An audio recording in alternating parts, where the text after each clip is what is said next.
ഒരാൾക്കും പ്രതികൂലമായിട്ട് ദ്വാരക്കാൻ പാടില്ല. ഇനി എൻ്റെ ഒരു എതിരാളിയാണെന്ന് കൂട്ടിക്കോളും, അനുകൂലമായിട്ടേ ദ്വാരക്കാൻ പറ്റുള്ളൂ. പ്രതികൂലമായി ദ്വാരക്കാൻ പാടില്ല. പ്രതികൂലമായി ദ്വാരുന്നാല് ഒരു പക്ഷെ അതുകൊണ്ടുണ്ടായിത്തീരുന്ന നാശം സഹിക്കേണ്ടത് ചിലപ്പോൾ നിരപരാധിയായിരിക്കും.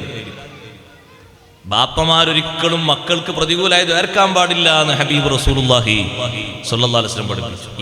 എത്ര കുരുത്തക്കേട് മക്കൾ ചെയ്താലും വലാ തദഉ വലാ ഔലാദിക്കും, മക്കൾക്കെതിരായി ദ്വാരക്കരുത്. ബാപ്പാന്റെ ഉമ്മാന്റെ ദുആന് ഇജാബത്തുണ്ടെന്ന് കരുതിയിട്ട് തോന്നും പോലെ ദ്വാരക്കാൻ പാടില്ല. അവർക്ക് അനുകൂലമായിട്ട് അത് ദ്വാരക്കേണ്ടത്. ഉസ്താദെ എത്ര പറഞ്ഞിട്ടും കേൾക്കാതിരുന്നാലും അനുകൂലമായിട്ട് ദ്വാരക്കണം.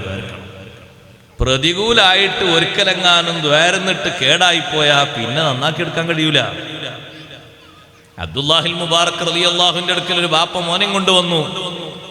എന്റെ മോൻ എത്ര പറഞ്ഞിട്ടും കേൾക്കുന്നില്ല, നിങ്ങളൊന്ന് പറഞ്ഞു നന്നാക്കണം എന്ന് പറഞ്ഞു.